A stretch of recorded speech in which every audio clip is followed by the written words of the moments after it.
데이터 분석 두 번째 시간 시작하도록 하겠습니다. 이번 시간에는 data.go.kr에서 우리가 분석할 두 번째로 분석할 파일을 다운로드를 받아서 분석해 보도록 하겠습니다. 두 번째로 분석할 데이터는 월별 교통사고 통계에 대해서 알아보도록 하겠습니다. 해당 월별 교통사고 통계는 도로교통공단에서 제공하는 해당 데이터를 가지고 우리가 분석해 보도록 하겠습니다. 이번에는 한 개의 파일만 다운로드 받지 않고 여기 더보기 메뉴를 통해서 3개의 데이터 파일을 다운로드 받도록 하겠습니다.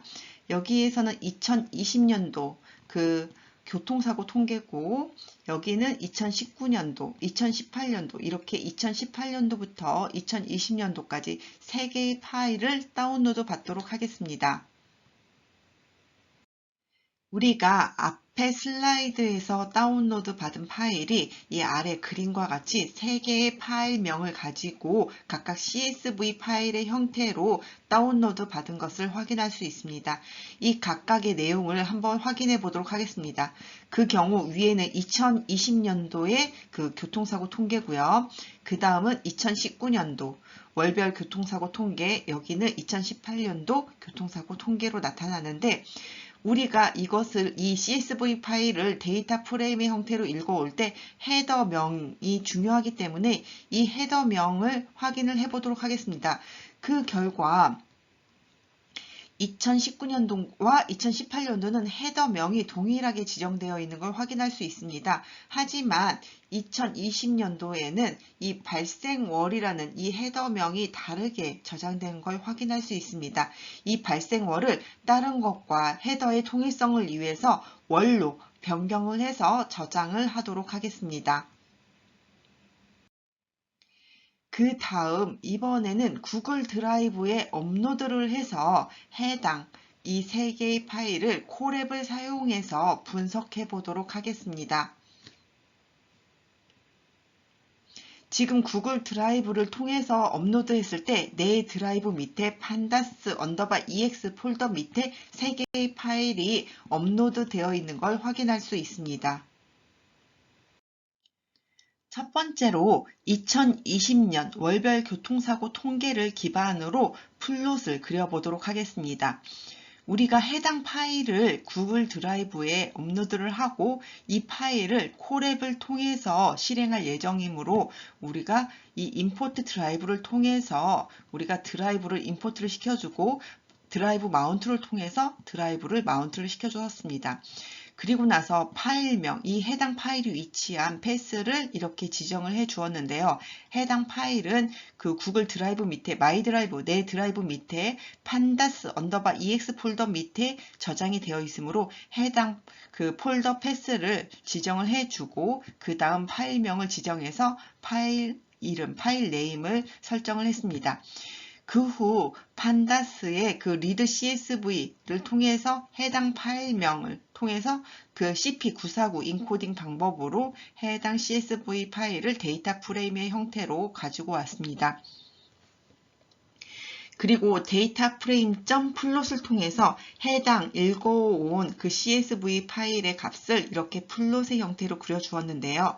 여기서 보면 X축에는 월로 표현을 했고 Y의 값은 3개로 표현된 걸 확인할 수 있습니다. 이렇게 대열, 리스트의 형태로 이 Y축 값에 사고 건수의 값, 삼응자수, 중산자수 이렇게 각각 헤더 값을 가지고 있는 열의 값을 가지고 와서 이렇게 그래프 플롯의 형태로 표현된 걸 확인할 수 있습니다. 이렇게 플롯에 한꺼번에 3개의 데이터를 표현해서 라인 그래프가 그려진 것을 우리가 확인할 수 있습니다. 우리가 플롯을 표현하는 방법에는 여러 가지가 존재합니다. 앞에서는 라인 그래프를 통해서 라인 변화 추이를 살펴보았고요. 2번 슬라이드에서는 바 그래프와 라인 그래프를 결합하여 좀 더 우리가 인식하기 편하게 두 개의 그래프를 결합해서 표현해 보도록 하겠습니다. 이 첫 번째 df.plot을 통해서 이 우리가 kinds 그 차트의 종류를 바의 형태로 그 kinds라는 그 파라미터명을 사용해서 바로 지정을 해줬고요.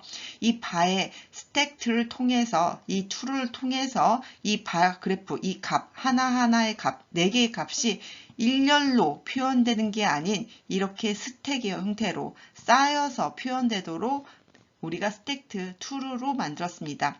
그리고 해당 값을 X축에는 월의 값으로 표현을 했고 Y축 값에서는 사망자수, 중상자수, 경상자수, 부상신고자수가 나란히 표현이 돼서 우리가 스택의 형태로 이렇게 쌓여서 표현된 걸 확인할 수 있습니다.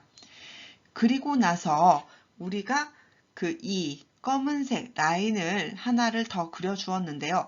여기 부분에 보면 두 번째 그 Y축 사고 건수가 따로 여기에 표현된 걸 확인할 수 있습니다. 여기에서 살펴보면 df.plot 사고 건수의 그 플롯을 그려주는데 secondary y를 true로 지정을 하면 이렇게 이 y의 우측에 이렇게 secondary y가 나타나는 걸 확인할 수 있고요. 여기 라인을 컬러를 K라고 지정을 해서 이렇게 검은색의 형태로 라인이 그려지는 걸 확인할 수 있습니다. 그리고 또 마커 O를 통해서 이렇게 서클의 형태로 마커가 지정된 것을 확인할 수 있습니다.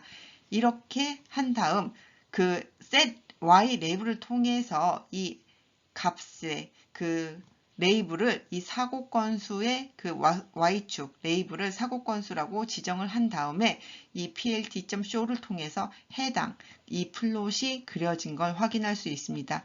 이렇게 스택으로 쌓여진 바 그래프를 통해서 우리가 어떤 값이 더 많이 위치해 있는지 한눈에 확인할 수 있고 또한 여기에 라인으로 결합된 이 값을 통해서 이 여러 가지 값이 결합되어서 한눈에 확인할 수 있는 플롯의 형태로 그려진 것을 우리가 확인할 수 있습니다. 지금까지는 한 개의 파일을 읽어와서 해당 파일 안에 존재하는 데이터들을 가지고 플롯을 그려주는 방법에 대해서 알아보았습니다. 하지만 데이터 분석을 할 때에는 한 개의 파일에서 읽어온 데이터 값으로 분석을 하기보다는 여러 개의 데이터 파일을 한꺼번에 읽어와서 비교 분석하는 경우가 더 많습니다. 여기 우리가 앞에서 다운받았던 2018년도, 19년도, 20년도의 각각 그 월별 교통사고 통계를 가지고 3개를 비교 분석하여 한 개의 플롯 안에 표현하도록 프로그램을 짜보도록 하겠습니다. 여기에서는 2018년도의 월별 교통사고 통계를 파일 네임 1에 저장을 했고 2019년도는 파일 네임 2, 2020년도는 파일 네임 3로 각각 지정을 해서 파일 패스를 지정한 이름과 이 판다스 리드 CSV를 통해서 각각 데이터 프레임의 형태로 해당 CSV 파일을 각각 읽어와서 저장을 하였습니다. 여기 첫 번째 2018년도 파일에서 읽어온 데이터 프레임은 df1에 저장을 했고 2019년도는 데이터 프레임 2, 2020년도는 데이터 프레임 3로 각각 이 저장한 것을 볼 수 있습니다. 그리고 이렇게 읽어온 데이터 프레임을 한 개의 데이터 플롯, 이 플롯의 형태로 이제 라인의 형태로 그려주기 위해서 첫 번째 df1.plot 결국은 df1이 우리가 2018년도 월별 교통사고 통계죠. 이쪽에서 보면 이 파란색 라인으로 그려진 이 값을 df1.plot을 통해서 그려주었습니다. X축에는 월 데이터가 들어가고요. Y축에는 사고 건수로 우리가 이 플롯을 그려주고 해당 리턴 값으로 exis 값을 받아서 우리가 여기서 표현을 해줬습니다. 결국은 이 exis 이 값에 이 플롯의 정보가 포함되게 됩니다.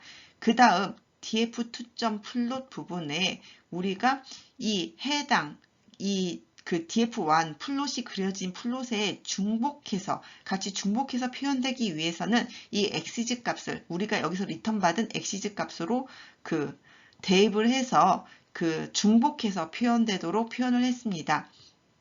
그 다음 이 엑시즈 값에 이제 여기서 리턴 받은 값을 대입을 해줬고요. df3. 플롯 부분에도 여기서 리턴 받은 이 엑시즈 값으로 이 그 플롯 한꺼번에 중복돼서 표현되도록 우리가 표현을 했습니다. 이렇게 각각 df1. 플롯 2018년도부터 2020년도까지 사고 건수로 해당 데이터를 읽어와서 이렇게 라인 그래프를 그려주었습니다. 그리고 x틱 부분에 각각의 틱 레인지를 우리가 이 인덱스 그 12까지 이 인덱스를 모두 표현할 수 있도록 1부터 12까지 표현을 해서 이 인덱스 레이블을 지정을 해서 우리가 각각 그 표현되도록 x틱을 지정을 해줬고요.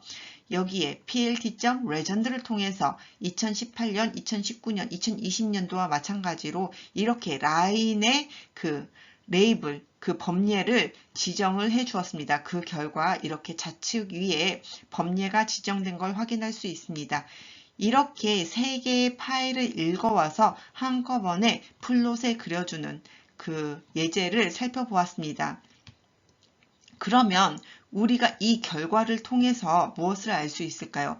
어떤 달에 이 사고 건수가 높게 나타나는지 연도별로 한꺼번에 확인을 할 수 있겠죠. 여기에서 살펴본 결과 10월 달에 그 교통사고 통계 사고 건수가 가장 많은 것으로 볼 수 있는데 이 결과를 통해서 10월 달에 그 교통사고가 나지 않도록 캠페인을 한다든지 그런 어떤 이 결과를 바탕으로 액션을 취할 수 있겠죠.